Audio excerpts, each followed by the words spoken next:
mulberries grow great here. And I know that because I used to work for a man named Johnny Baldwin that lived in Olinda, and he had huge hedges that his mother had planted because she loved mulberries. So I would pick those and turn them into things, and I'm going to turn you on to my secret sauce. Yeah. But, you know, a little thing about mulberries that I think is cool is that mulberry leaves are what silk caterpillars eat. And somewhere, I was researching, I was trying to figure out how they ended up here, so I don't know if that oriental silk production thing might have, I don't know, but I'm guessing. So we'll say it is.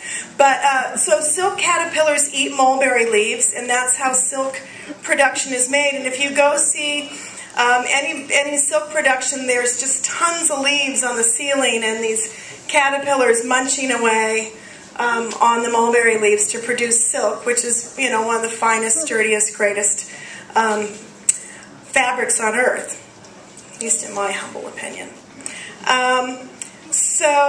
And then the other really great thing about mulberries, I mean, I can attest to how badly they stain and how purple they are, so that means they're just full of really, really great antioxidants. They're full of resveratrol, the substance in red wine that keeps your heart all jiggy, and they're high in iron and vitamin K and C, so they're awesome, and they taste great.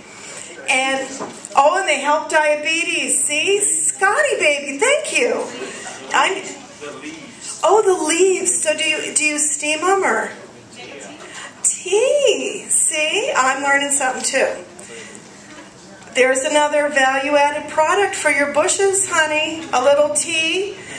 Okay, so I'm going to turn you on.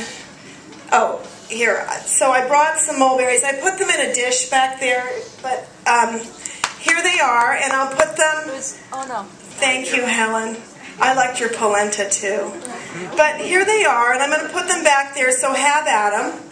And, you know, they're kind of like any berry. You'll hit a really sweet, juicy one, then you'll have one that's kind of tart. And you can do a lot of stuff with them. I make cobblers. When Elena calls me, I will pick up bags and freeze them and make cobbler out of them later. I cook them down. I've made syrup and jam.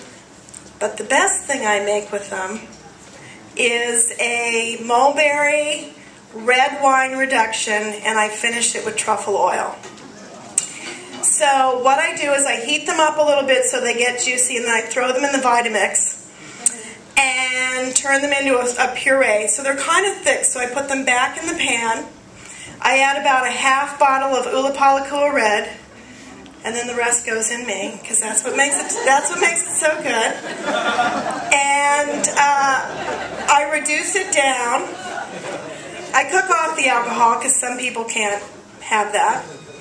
And I put a little sea salt, and I taste it. And if it needs a little balance, add a little agave or some kind of sweetener. Maybe Maui cane sugar. And then you put it, I strain it because it makes it really silky, but you don't have to. But when I strain it, I put it through the chinois, that Chinaman's hat, and it makes it really smooth. And then what's left, you can dehydrate and make fruit leather from, if you waste not, want not. And then, so I fill the jar 3/4 full, and then I finish it off with white truffle oil. That stuff is good on everything. It keeps you really sexy and makes food fabulous. So you like raw fish, sashimi, you drizzle it over that. Oh my God, that's all you got to do. And sometimes I take raw fish and I'll skewer it on rosemary and then drizzle it with that, so people think you can be real fancy pants with your poo-poos. But yeah, and then it's good on, I eat it on eggs, I eat it on chicken, Maui Cattle Company beef, but I brought some, and I do encourage you guys to taste it because it's awesome. And I'm going to put the post on my website with really easy directions on how to cook it. I'm just at chefjana, JANA.com, so feel free to check it out.